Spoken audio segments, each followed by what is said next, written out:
பழமொழி: மெதுவாகவும் நிலைத்தன்மையுடனும் சென்றால் வெற்றி நிச்சயம்.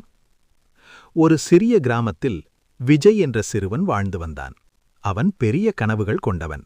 ஒரு நாள் பெரிய ஓவியராக வேண்டும் என்று ஆசைப்பட்டான். ஆனால் அவனுக்கு ஒரு சிக்கல் இருந்தது. அவன் வரைந்த ஓவியங்கள் ஆரம்பத்தில் மிகவும் சாதாரணமாக இருந்தது. பள்ளியில் சில நண்பர்கள் அவனை கிண்டல் செய்தார்கள். "இது ஓவியா, குழந்தை வரைந்த மாதிரி இருக்கே" என்று சிரித்தார்கள். அன்று வீட்டுக்கு வந்த விஜய் மிகவும் மனம் உடைந்தான். "நான் இதை செய்ய முடியாது போல" என்று நினைத்தான். அப்போது அவன் தாத்தா அவனிடம் அமைதியாக கேட்டார், "ஒரு மரம் ஒரு நாளில் பெரியதாக வளருமா?" விஜய் தலையசைத்தான். தாத்தா சிரித்துக்கொண்டு சொன்னார், "விதை மெதுவாக முளைக்கும்.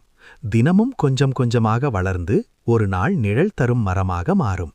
நீயும் அப்படித்தான்." அந்த வார்த்தைகள் விஜய்க்கு புதிய நம்பிக்கை கொடுத்தது. அடுத்த நாள் முதல் அவன் ஒரு முடிவெடுத்தான். தினமும் ஒரு ஓவியம் வரைவது. அது சிறியதிருந்தாலும் பரவாயில்லை. அது சரியாக வராதிருந்தாலும் கவலைப்படவில்லை. நாட்கள் கடந்து சென்றன. மாதங்கள் கடந்தன. அவனுடைய கோடுகள் தெளிவாக மாறின.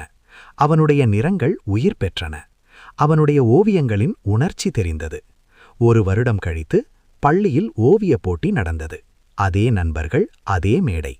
இந்த முறை விஜய் நிதானமாக தனது ஓவியத்தை வரைந்தான். அவசரமில்லை, பயமில்லை. முடிவில் முடிவுகள் அறிவிக்கப்பட்டபோது முதல் பரிசு விஜய். அந்த தருணத்தில் அவன் புரிந்து கொண்டான், வெற்றி ஒரே நாளில் வராது. அது தினமும் செய்த சிறு முயற்சிகளின் சேர்க்கை. அவன் தாத்தாவின் வார்த்தைகள் அவன் மனதில் மீண்டும் ஒலித்தது. மெதுவாகவும் நிலைத்த முயற்சியுடனும் சென்றால் வெற்றி நிச்சயம். வாழ்க்கையும் இதே மாதிரிதான். நாம் பல நேரங்களில் உடனடி வெற்றியை எதிர்பார்க்கிறோம். ஆனால் உண்மையான வெற்றி மெதுவாக உருவாகிறது. ஒவ்வொரு நாளும் சிறிய முன்னேற்றம் செய்தால் ஒரு நாள் அது பெரிய சாதனையாக மாறும். அதனால் நினைவில் கொள்ளுங்கள், நீங்கள் மெதுவாக இருக்கலாம்.